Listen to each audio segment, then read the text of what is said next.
नमस्कार। RJ रोहिका Sharma channel में आप सभी का स्वागत है। तुझ में रब दिखता है का पार्ट 6 हम लोग आज कंटिन्यू करेंगे।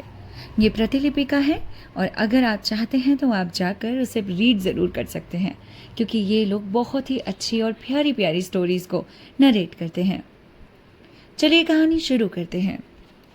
अगले दिन जब गुंजन आरती का दिया तैयार कर रही थी, तभी पीछे से पंखुड़ी भी आ गई। जैसे ही दिया तैयार हुआ, उसने पंखुड़ी से कहा, आरती शुरू करे पंखुड़ी। वो भाभी, आज हम नहीं गाएंगे। अरे लेकिन क्यों? क्या हुआ? तुम तो इतना मीठा गाती हो कि सुनकर मन खुश हो जाता है। हाँ भाभी, बस आपका और सबका, लेकिन कल वैदिक जी ने हमसे कहा कि हमने उनकी नींद खराब कर दी और आज भी वही हुआ तो वो बहुत गुस्सा हो जाएंगे। तो ये बात है। चलो आज धीमा गा लेते हैं। उसकी बात सुनकर पंखुड़ी ने धीरे धीरे गाना शुरू किया। आज आवाज वैदिक के रूम कल की तरह नहीं आई। बस ऐसा लग रहा था जैसे कोई बहुत दूर से गा रहा हो। फिर भी वैदिक की नींद ना जाने कैसे खुल गई। उसने देखा कि सुमित बेखबर सोया हुआ था। वैदिक चुपचाप उठा और धीमे कदमों से उतरकर नीचे आ गया। भजन की आवाज तेज हो चली थी। जब तक भजन खत्म हुआ वही खड़ा रहा वह। उसके बाद जल्दी से कमरे में चला गया। उसके आने और जाने से हर कोई बेखबर था। जैसे ही पंखुड़ी सबको प्रसाद देकर चुकी, किसी ने उसके आगे दोनों हाथ फैलाकर कहा, पंखुड़ी जी, मुझे प्रसाद नहीं दोगी? पंखुड़ी ने नजर उठाकर देखा तो संस्कार उसे देखकर मुस्कुरा रहा था। पंखुड़ी ने भी हल्का सा मुस्कुराते हुए उसको हाथ से प्रसाद दे दिया। वैसे आप अच्छा गाती हैं। प्रसाद मुंह में डालते हुए संस्कार बोला। जी शुक्रिया, पंखुड़ी ने सहजता से कहा। वैसे और क्या क्या करती हैं आप? जी हम नहीं समझे। अरे मेरा मतलब पढ़ाई या कुछ और? पढ़ाई तो खत्म हो गई। यहाँ आने से पहले ही हमने ग्रेजुएशन के फाइनल ईयर के एग्ज़ाम दिए हैं। बस रिजल्ट आना बाकी है। ओह, ये तो अच्छी बात है। आगे क्या करने का सोचा है? अभी तो कुछ सोचा नहीं, आगे देखते हैं, पंखुड़ी ने कहा और वापस चले गई थाली मंदिर में रखने के लिए। संस्कार ने कल से जब से पंखुड़ी को देखा था, तब से वो एक मिनट के लिए भी उसके जहन से नहीं गई थी, और इसलिए ही उसे देखने और उससे मिलने के बहाने वो सुबह सुबह ही चला आया। संस्कार खड़ा पंखुड़ी को देख रहा था। तभी पीछे से अमन ने चुपके से उसके हाथ पर, उसके कंधे पर हाथ रखकर पूछा, संस्कार तुम यहाँ इतने सुबह सुबह? हाँ भाई, वो आज मीटिंग है तो सोचा यहीं से छोटे पापा के साथ चला जाऊं। अच्छा ठीक है, आओ तुम भी ब्रेकफास्ट कर लो, कहकर अमन उसे अपने साथ ले गया। सब डाइनिंग टेबल पर थे। महाराज जी ने नाश्ता टेबल पर लगवा दिया था और कोमल जी ने भंवर से कहकर सुमित और वैदिक का नाश्ता ऊपर ही भिजवा दिया था। सब ऑफिस के लिए निकल गए। पंखुड़ी अपने कमरे की तरफ जा रही थी तो वहीं से वैदिक निकला तो उनका आमना सामना हो गया। पंखुड़ी बिना उसे देखे एक साइड से होकर चले गई।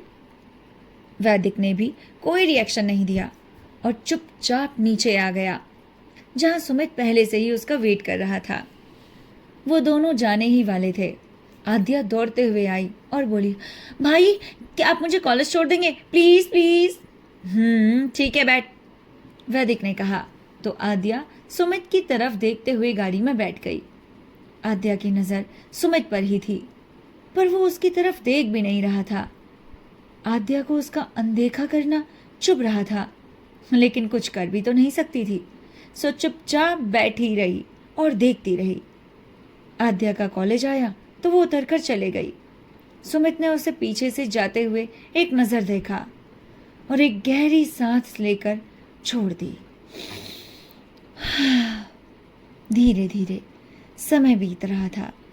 सुमित, वैदिक और पंखुड़ी के बीच अभी भी चुप्पी कायम थी, लेकिन बाकी सब के सब पंखुड़ी की बहुत अच्छी पटने लगी थी।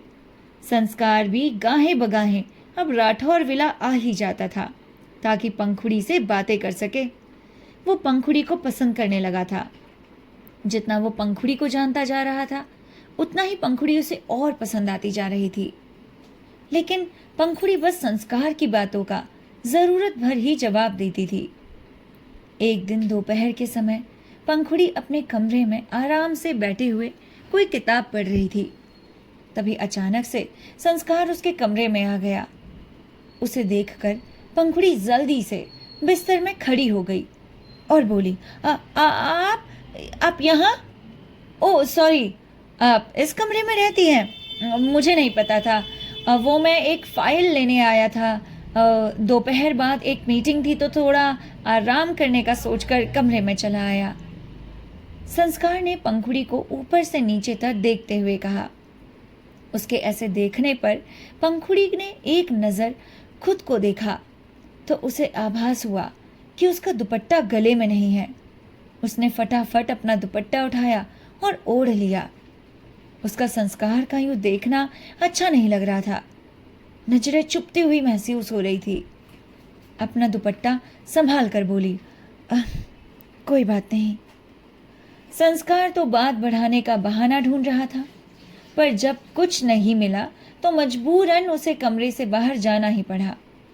इधर आज वैदिक और सुमित घर से ही काम कर रहे थे। वैदिक अपने कमरे से बाहर निकला तो उसकी नज़र पंखुड़ी के कमरे से बाहर निकलते संस्कार पर पड़ी तो उसका गुस्सा भड़क उठा। जैसे ही संस्कार नीचे गया, वैदिक ने अपने कदम पंखुड़ी के कमरे की तरफ बढ़ा दिए। पंखुड़ी अभी संस्कार के एकदम आ जाने से शॉक में थी। वो दरवाजे की तरफ पीठ करके सोच में डूबी हुई थी कि वैदिक के आवाज उसके कानों में गूंजी। वो क्यों आया था तुम्हारे कमरे में इस वक्त? पंखुड़ी उसकी आवाज सुनकर पलटी तो वैदिक खड़ा गुस्से में पंखुड़ी को घूर रहा था और हमेशा की तरह पंखुड़ी की नाजुक से पलकें झुक गई और वो बोली, वो गलती से आ गए थे, उन्हें नहीं पता था कि ये हमारा कमरा है। सीरियसली? बेवकूफ लगता हूं मैं तुम्हें? वैदिक ने उसकी तरफ कदम बढ़ाते हुए कहा। हाँ, हम सच कह रहे हैं, पंखुड़ी ने अपने कदम पीछे लेते हुए कहा। वैदिक आगे आ रहा था और पंखुड़ी पीछे जा रही थी और चलते चलते वो दीवार से जा लगी। वैदिक अभी भी आगे जा रहा था। पंखुड़ी ने घबराहट और दर्द से अपना दुपट्टा दोनों हाथों से कसकर पकड़ लिया। वैदिक उसके पास आ गया। उसकी दोनों बाजुओं को कसकर पकड़ते हुए बोला, दूर रहो उससे, वो जैसा दिखता है वैसा है नहीं। वैदिक जी छोड़िए हमें, हमें दर्द हो रहा है। पंखुड़ी की आंखों में आंसू आ गए तो वैदिक ने उसे एकदम से छोड़ दिया। पंखुड़ी अपनी दोनों बाजुओं को एक एक करके अपने हाथ से सहलाने लगी और बोली, वो कैसे हैं कैसे नहीं, ना हम जानते हैं ना ही जानना चाहते हैं। वो गलती से यहाँ आए थे, यही सच है। आपको मानना है माने, नहीं मानना तो आपकी मर्जी। पंखुड़ी ने आंसू भरी आंखें लिए उसकी तरफ देखते हुए कहा और कहकर फिर से नजरें झुका ली। पलक झपकते ही आंसू गोरे गोरे गालों पर गिर गए। वैदिक को उसकी आंखों के आंसू देखकर खुद भी गुस्सा आया कि संस्कार की वजह से उसने पंखुड़ी को हर्ट किया। वैदिक उसकी तरफ बढ़ा और आंसू पोंछने के लिए हल्के से हाथ बढ़ा दिए, लेकिन पंखुड़ी ने पहले ही खुद से अपने आंसू पोंछ दिए और बोली, बेरुखाई के बाद हमदर्दी हमें रास नहीं आती। कहकर पंखुड़ी वहां से चली गई। वैदिक वहीं खड़ा होकर सोचने लगा, कितना झूठा है ये संस्कार। पूरे राठौर विला की खबर है इसे और यह नहीं पता कि पंखुड़ी का कमरा कौन सा है।